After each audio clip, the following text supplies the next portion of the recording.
My fiancé was an airline captain. Meticulous, dedicated to his duty. Yet when disaster struck mid-flight and the plane faced imminent doom, he snatched my life jacket to save his first love. Confronted with my accusation afterward, he scowled in irritation. "You're not even dead, so what's the big deal?" As I clutched my chest and collapsed to the ground, he swept his first love into his arms and strode away without a backward glance. He had no idea I suffered from a heart condition, that I couldn't bear the slightest shock. In the end, the plane crashed. I was the only casualty. The passengers' panic was spiraling out of control. As one of the flight attendants on board, I stood unsteadily in the aisle, clinging tightly to the overhead compartment handle, doing my best to calm the crowd. "Please remain calm, everyone. This is just turbulence during flight, there's no need to panic."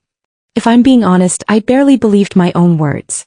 Turbulence was common enough, but nothing like the violent jolts rocking the aircraft today. A terrible thought gnawed at the back of my mind. Sure enough, my reassurances did nothing to soothe the passengers. Instead, their agitation spiked with each bone-rattling lurch of the plane. It was then that Silas Fong stepped forward. I stared at him in shock. "What are you doing out here? Shouldn't you be in the cockpit flying the plane?" He kept his gaze fixed on the floor, tossing off a dismissive reply. "The first officers at the controls. I came back to help calm the passengers." I nodded, assuming he'd had no choice but to intervene given how distraught everyone was. A flicker of doubt crossed my mind, but the situation was too urgent to dwell on it. I turned back to soothing the passengers, my voice steady despite my racing heart. That's why I missed the way Silas's eyes darted toward the back of the cabin, toward the woman sitting there, the one who'd been his first love since their teenage years. "Silas. Hurry, put on a life jacket." I'd just grabbed my own life jacket, hadn't even had time to slip it on, when I hastily handed him the last remaining one. The plane was shaking so violently I could barely stand upright. Silas took the life jacket from my hand and slipped it on without a moment's hesitation. I clung tightly to his hand, terror coiling in my chest. Flight attendant training had drilled us on every conceivable emergency scenario, equipped us with protocols for every danger. But when catastrophe loomed overhead and my legs threatened to give out beneath me, all that knowledge, crystal clear in my mind, was drowned out by the primal fear coursing through my veins. In that moment, only one thought kept me grounded. At least the man I loved was by my side. If we were going to die, at least we'd die together. With that thought, I squeezed Silas's hand even harder, as if I could tether us both to safety. What I didn't notice was that my fiancé's eyes were never on me. They were locked on a woman sitting a few rows away. "Watch out." Suddenly, Silas wrenched his hand out of mine and lunged in the opposite direction.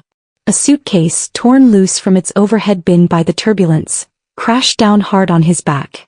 Beneath him, a woman with her face obscured was shielded from the blow. I watched in horror as blood seeped through the fabric of his shirt, a scream catching in my throat. "Silas!" But my voice, thick with worry, fell on deaf ears. Silas hauled the woman beneath him to her feet, his tone frantic with concern. "Are you okay? Did you get hurt?" The woman froze for a second, then shook her head gently. "Thank you. I'm fine."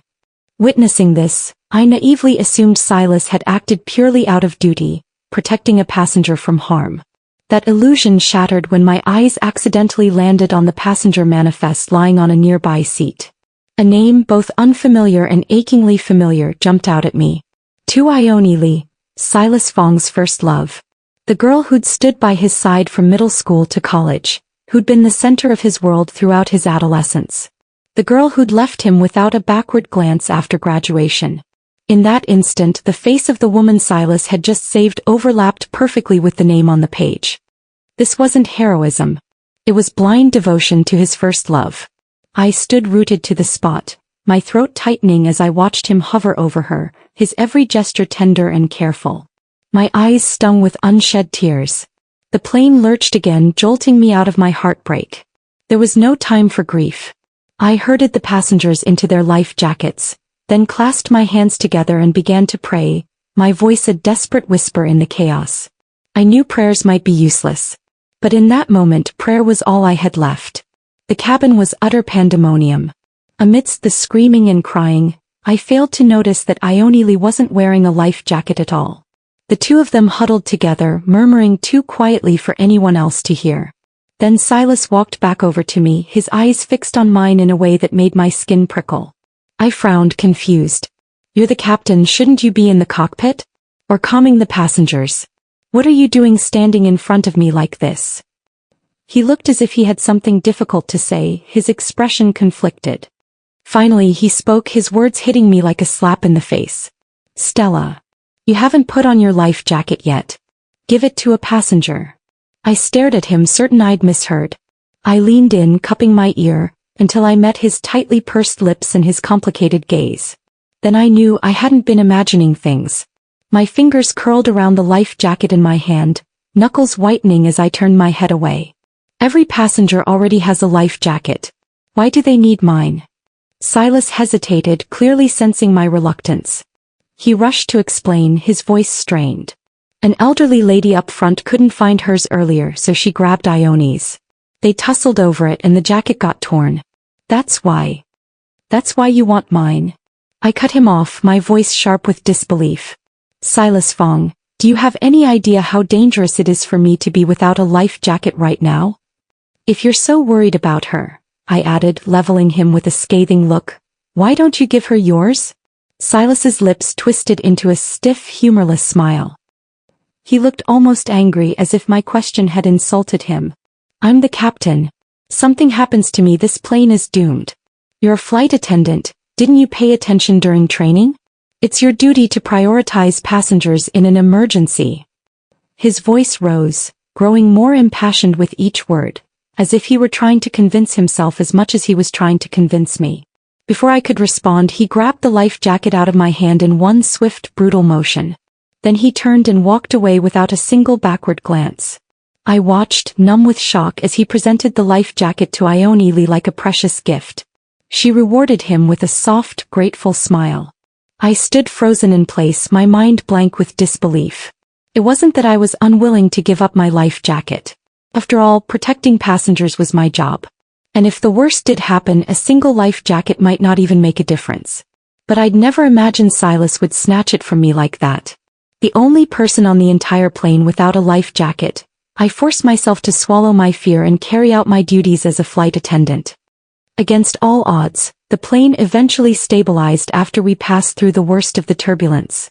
In the end, we landed safely, everyone on board clinging to their sanity by a thread.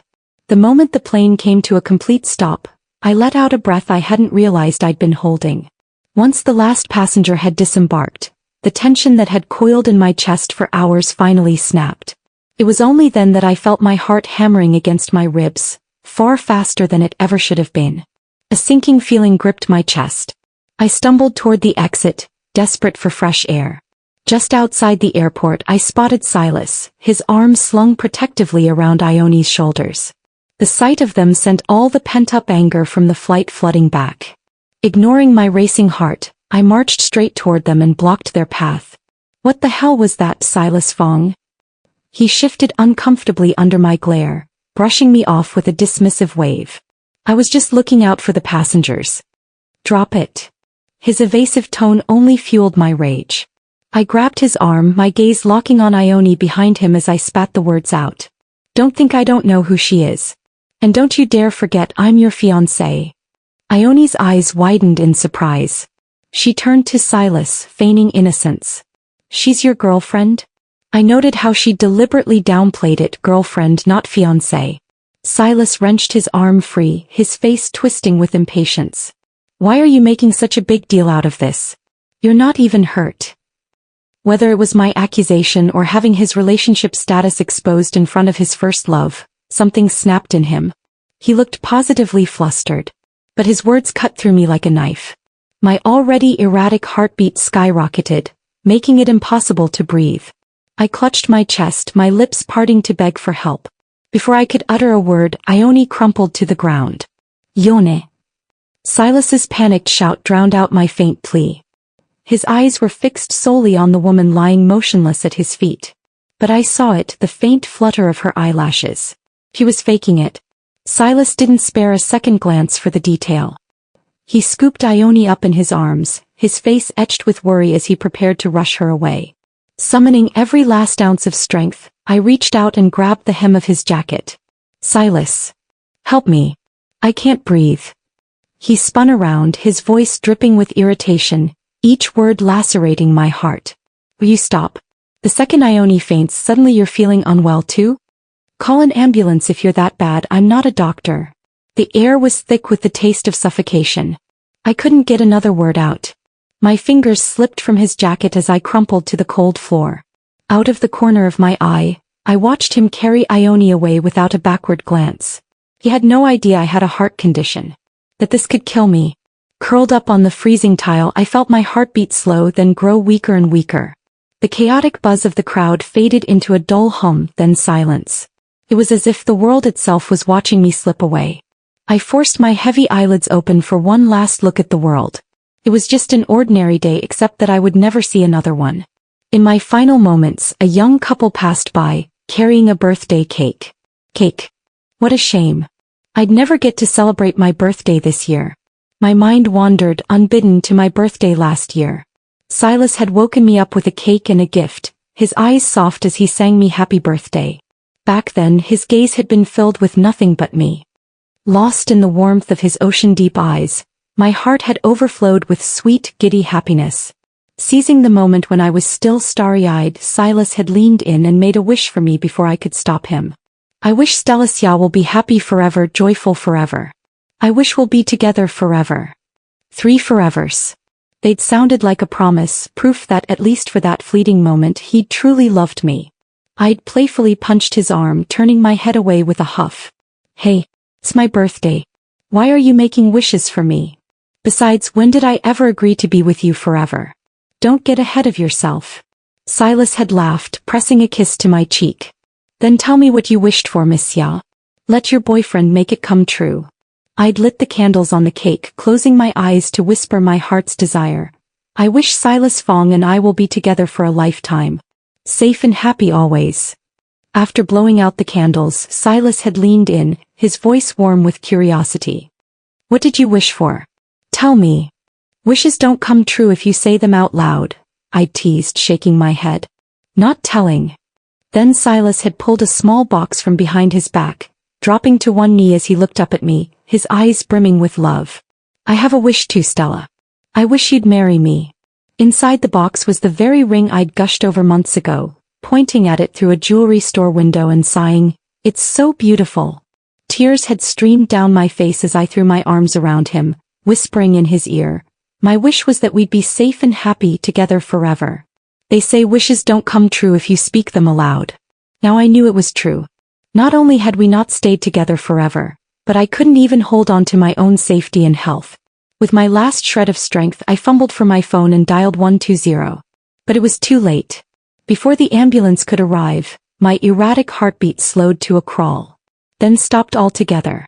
When the plane crash was finally reported, I was listed as the sole casualty.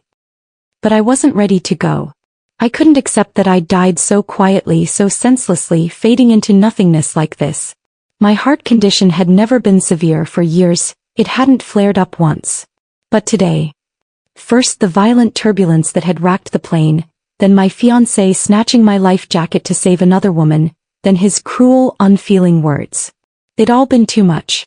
Maybe it was the depth of my resentment, the weight of my unfinished business, that kept my soul tethered to this world after my death.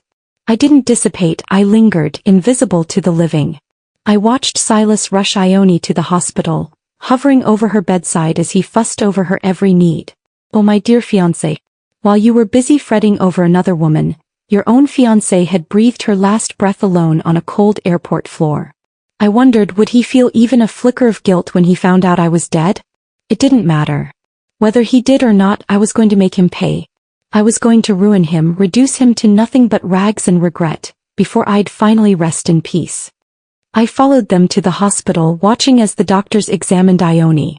They ran test after test but could find nothing wrong with her. In the end they chalked it up to low blood sugar. I let out a bitter, silent laugh. Of course they couldn't find anything, she'd been faking the whole time. Ioni lay in the hospital bed, pretending to drift in and out of consciousness until the doctor hooked her up to an IV of glucose. Only then did she wake up, slowly. Silas hadn't left her side for a single second while she'd been unconscious. The moment her eyes fluttered open and landed on him, Ioni grabbed his hand, her gaze intense and stubborn, tears pooling in her eyes. "Why did you save me, Silas? You still love me, don't you? I know you do. Otherwise, you wouldn't have snatched that life jacket from someone else just because I said I was scared." I laughed again, a hollow, mirthless sound. The scene unfolding before me was straight out of a cheap melodrama, sickeningly cliché. Silas and I had met at work. We were both crew members for the same airline. He was the captain, I was a flight attendant. We'd been assigned to the same team countless times, flying to every corner of the globe together. Slowly but surely, our professional relationship had blossomed into something more. We'd dated for 5 years after working together for 8. Then gotten engaged naturally, as if it were the only possible next step. Ioni, on the other hand, was the girl who'd been there for Silas from high school through college, the first love he'd never truly gotten over. When Silas had first pursued me, he told me about her, about the long years they'd spent together. It wasn't until one night when he'd had too much to drink, that he'd slurred out the whole story of his broken heart. Yes, Ioni had been with him for years. But right after college graduation she'd dumped him out of the blue. The truth was she'd cheated on him, agreeing to date a wealthy heir from their school while they were still together. Then she'd left the country with the rich kid without so much as a goodbye, only sending Silas a text message to inform him that their relationship was over. That's what Silas had told me, his voice thick with bitterness. He'd said he hated his ex-girlfriend with every fiber of his being. I'd believed him. But now I saw the truth. The line between love and hate was thin, so thin that deep down he'd never stopped loving Ioni. Where did that leave me? What were our years of love, of shared dreams, of his heartfelt proposal, if they meant nothing compared to his lingering feelings for his first love? I'd thought Silas would take the chance to stay, to rekindle what they once had. Instead he turned his head away, his expression cold and detached. "You've got it wrong," he said flatly. "I only did it because if something happened to you as captain, I'd be held responsible." I watched as Ioni's knuckles whitened where she clung to his arm. "And I have a girlfriend," he added, his voice sharp with finality. "We're deeply in love, engaged to be married. Our wedding is just around the corner." With that, Silas gently pried Ioni's fingers off his sleeve, turned on his heel, and walked out of the ward without a backward glance. What Ioni didn't see, though, was the way he hesitated in the doorway, his eyes filled with a tangled mess of emotions as he glanced back at her. But I saw it all. Even now, consumed by hatred, the sight of that look in his eyes, soft, conflicted, longing, made tears stream down my incorporeal face. "Silas Fong, you love her. That's why you didn't hesitate to abandon me to save her. So where does that leave me? Was I just a replacement, a distraction to help you forget your ex? A toy to amuse you when you were lonely? Or maybe just a suitable marriage partner, nothing more, nothing less? Why didn't you tell me from the start that your heart was still occupied? If I'd known you were still hung up on your first love, I would have never fallen for you. Never would have stayed by your side all these years. I'd spent so long carefully choosing, thinking I'd finally found the perfect man. Turns out my taste was utterly terrible." After leaving the hospital, Silas didn't head home.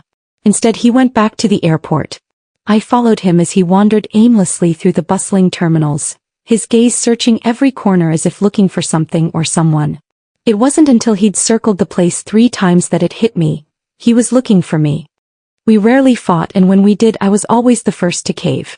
This was the first time he'd ever come looking for me after a fight. Too bad. He'd never find me again. His colleagues, finishing their shifts, spotted him loitering around. One of his closest friends clapped him on the shoulder, grinning. "You were a legend today, man. Heard that flight hit some insane turbulence. Only a seasoned vet like you could have gotten that plane out alive." Silas forced an awkward smile but didn't respond. "Hey, where's Stella?" his friend asked, frowning. "She's usually glued to your side like a shadow. Why isn't she with you today?" Everyone at work knew we were engaged, knew how deeply in love we were. Silas opened his mouth to speak, but another colleague cut in. "I saw you two arguing after the flight landed. Did you piss off your girlfriend? That's why she's not here, huh?" Silas let out a scoff. "With her princess temper? I wouldn't dare. It was just a silly quarrel. He probably went home already." The colleague who'd clapped him on the shoulder was a married man with years of experience. He sighed, patting Silas's back again, his tone earnest. Spats between lovers blow over quickly. No big deal. But you've got to talk things out, resolve issues right away before they fester. Seeing Silas still lost in thought, the man sighed again. Otherwise, the rift between you will only grow deeper. Even the strongest love can wear thin if you let resentment build up. Watching my kind colleagues who'd always treated me so well, earnestly trying to talk sense into Silas, tears streamed down my face once more. It won't. Silas replied, his voice firm and confident. Oh, how confident he was. How could he be so sure love wouldn't fade? I laughed until my phantom chest ached, until tears blurred my vision. Love doesn't wear thin? Maybe not. But this wasn't just a silly quarrel anymore. Between us now lay a chasm of death. He owed me a life. Seeing that Silas clearly didn't want to talk about it anymore, his colleague changed the subject, curiosity piqued. By the way, there was this woman passenger today. Seemed like you were paying extra attention to her. Do you know her? Silas's steps faltered. He fell silent for several long seconds before answering, no. You're imagining things. Outside the airport, Silas pulled out his phone almost instinctively. I knew exactly what he was doing. Every day after work we were together. On days we flew different routes, I bombarded him with texts, reminding him to heat up the meals I'd left for him, to take care of himself, all those little messages that only ever seemed to move me. But today, after we'd parted ways, I hadn't sent him a single text. Not a single call. His WeChat screen was eerily empty, save for useless group chat messages. Silas clicked his tongue in annoyance, logged out of WeChat and turned off his phone. But a moment later he pulled it out again, opening our chat history. Page after page of my old messages stared back at him. The fridge has the dinner I made today. I'm on the late night flight, so heat it up before you eat. You said your watch was broken last time, I took it to get fixed, it's by the door. Don't forget to wear it. I put your clothes in the washing machine before I left. Hang them up when you get home, or they'll get moldy if I'm late back. The last message was from this morning, right before I'd left the house. He stared at the screen as if unable to believe his eyes. He logged out of WeChat, logged back in, refreshed it several times. Still no new messages. Silas frowned, standing rooted to the spot for a long while. Then, as if making up his mind, he dialed my number. To his surprise, it went straight to voicemail. He called again and again, but each time the same recorded voice played. I'm sorry, the number you've dialed is not available at the moment. Anger flared in his eyes. He clenched his phone so tight his knuckles turned white, then stormed home, jaw clenched. Silas pushed open the front door. The house was pitch black, devoid of the usual bustling figure that greeted him. His clothes were still in the washing machine, just like I'd reminded him in my message. He always forgot to hang them up, always waited for me to do it when I got home. But today the clothes remained in the machine, untouched. He opened the fridge. It was empty, no sign of the warm meals I'd always left for him. His phone rang. Silas fished it out of his pocket instantly, his heart skipping a beat. Without a second thought he assumed it was me.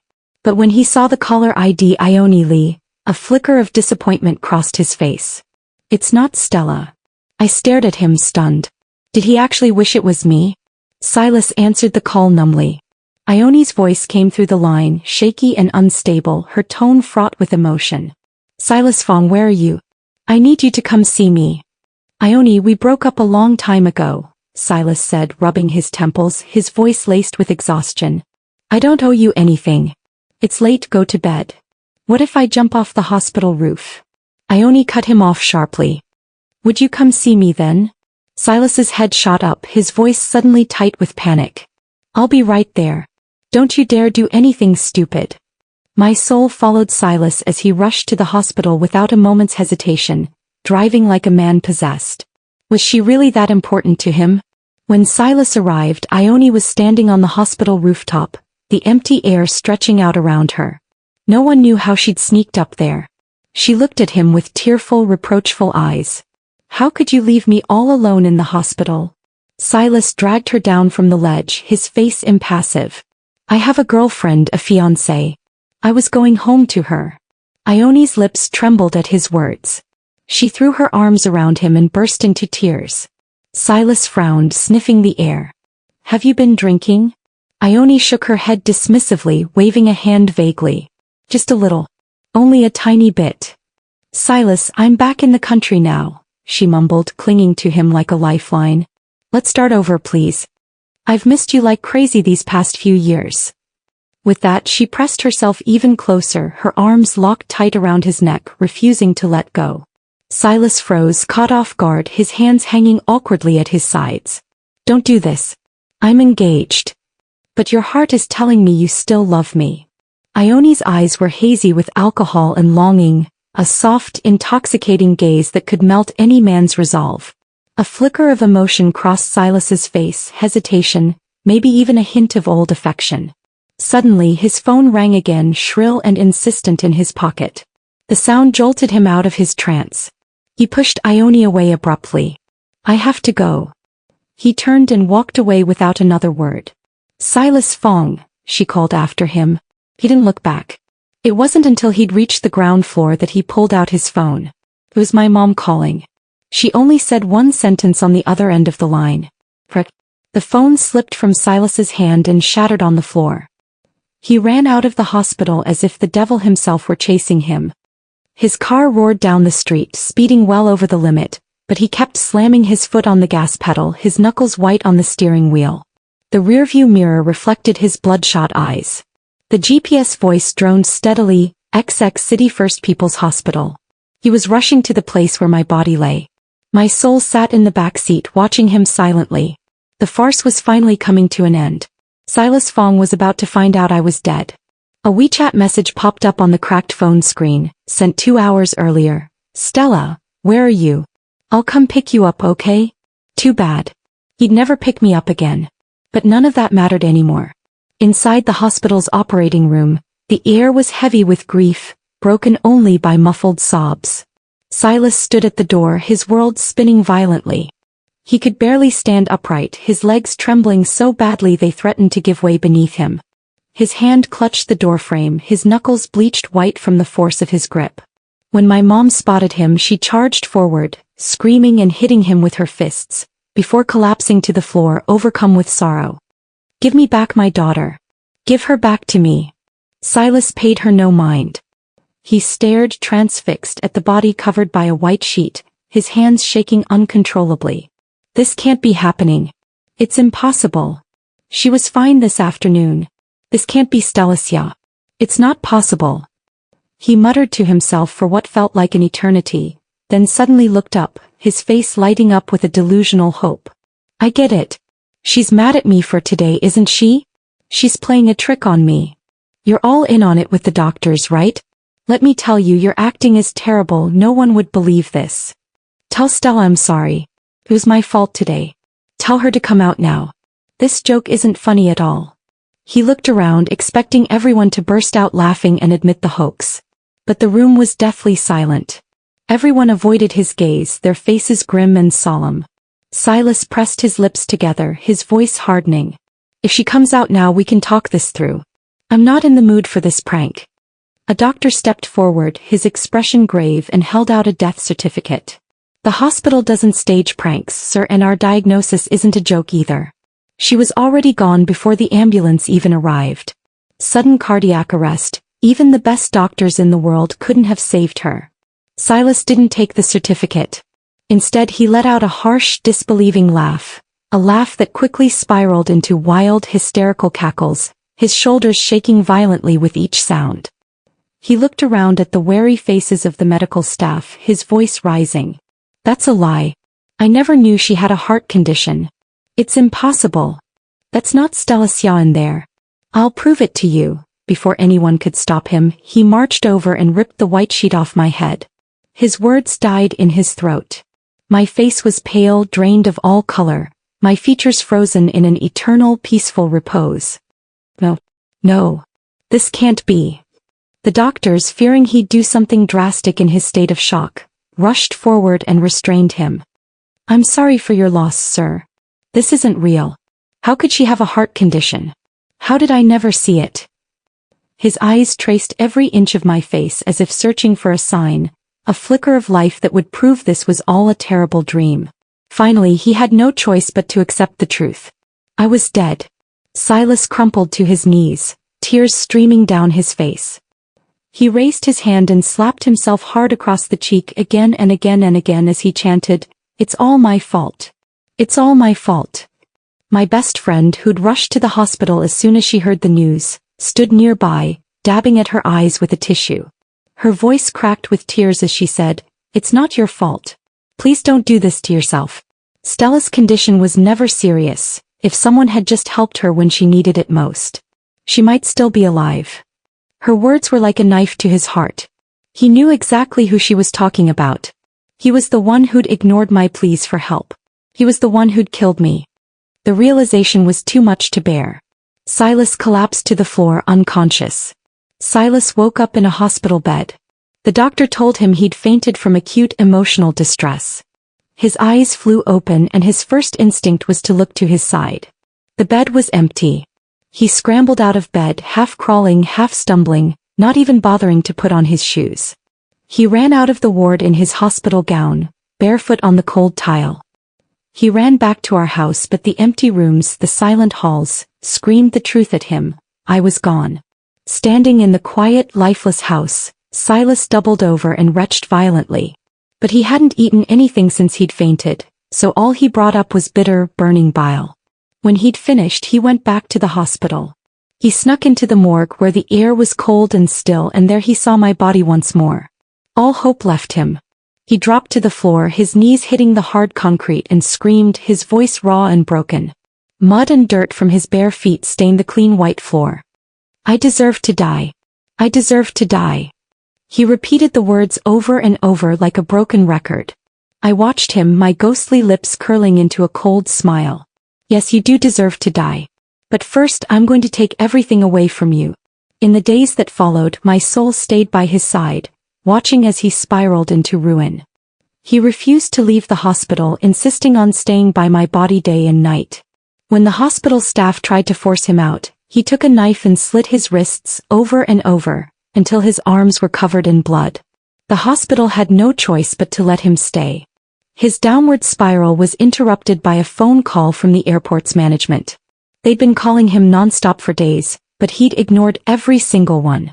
On that day they'd had enough. They sent security guards to drag him out of the morgue and back to the airport. The first thing they did when he arrived? They fired him on the spot. Sure enough, this was the only thing that could snap him back to his senses. He grabbed his colleague by the arm, his voice cracking with hysteria as he demanded an explanation. His colleagues were shocked by how haggard he looked, like a completely different man from just a few days ago. They avoided his eyes, refusing to tell him the real reason, only urging him to go see the higher-ups himself. When he finally confronted the airport executives, they asked him just one question. On the day the plane nearly crashed, why weren't you the one at the controls? Silas's face drained of all color in an instant. He'd never thought anyone would find out about that. Switching captains mid-flight without authorization was a serious violation of regulations. And on top of that, the plane had almost gone down that day. Firing him was the least they could do. He was the captain assigned to that flight. He was supposed to be the one flying the plane. But before takeoff, he'd seen a familiar name on the passenger manifest, his ex-girlfriend, the one who'd left him and fled overseas. Overwhelmed by a storm of emotions, he'd been too distracted to pilot the aircraft. If the plane hadn't nearly crashed, this little incident would have been swept under the rug, never to be discovered. But now word had gotten to the top brass. Lucky for him, no one had died that day, otherwise even 100 lives wouldn't have been enough to atone for his mistake. Silas clearly understood the gravity of the situation. With nothing left to say, he slunk away in disgrace. In the immediate aftermath of the turbulence scare, everyone had praised Silas for his skill and composure, hailing him as a hero who'd saved the entire plane with his masterful piloting. Now all the blame had been pinned squarely on him. Becoming a qualified pilot had been Silas's lifelong dream. After joining the airline, he'd worked tirelessly, climbing the ranks one step at a time until he'd finally achieved his goal. And now it was all gone, destroyed in the blink of an eye. Watching the light of hope fade completely from his eyes, I couldn't help but laugh. It was me who'd reported his dereliction of duty. In my final moments of consciousness as my life slipped away, I'd sent a text message. I told my mom how Silas had ignored my pleas for help, how he'd been the one to kill me. And I'd told her about the captain's switch on that fateful flight. I'd wanted to say so much more, but time had run out. My mom might not have known the ins and outs of airport regulations, but I'd known one thing for certain. Once I was gone, she'd never rest until she'd avenged me. And now she'd stripped him of the career he'd cherished more than anything. There's no grief deeper than a broken heart. Having lost his fiancée and his job, Silas spiraled further into the abyss of despair. He turned to alcohol, drowning his sorrows in bottles every single day until he passed out. Drunk in the empty house we'd once shared. On my birthday, Silas stirred from his drunken stupor, barely coherent. He dragged himself to the store and bought a cake, lighting the candles one by one. Alone in the pitch-black house, he sang happy birthday to an empty room. The flames flickered and died out. Silas suddenly looked up, his eyes fixed on the wisp of smoke curling from the extinguished candles. It was me who'd blown them out. I didn't know how a ghost could do such a thing, but I'd done it. Silas stared in my direction as if he could actually see my incorporeal form in the void. His lips trembled. "Stella. I miss you so much. Take me with you. Let me see you." I whispered my reply, my voice carried on the cold, still air. "Yes." So he lit the candles again. But this time he didn't stop at the candles. As the flames engulfed the room, I watched the fire lick at the hem of his clothes. He stood there, motionless, a faint smile on his lips. My soul suddenly felt light, lighter than a feather, unburdened by all the hatred and resentment that had bound me to this world. My heart was finally at peace. I could leave now without any regrets. He would never see me again. Do you know Silas Fong? A soul with unfulfilled obsessions is doomed to wander this earth forever, trapped in the moment of their death.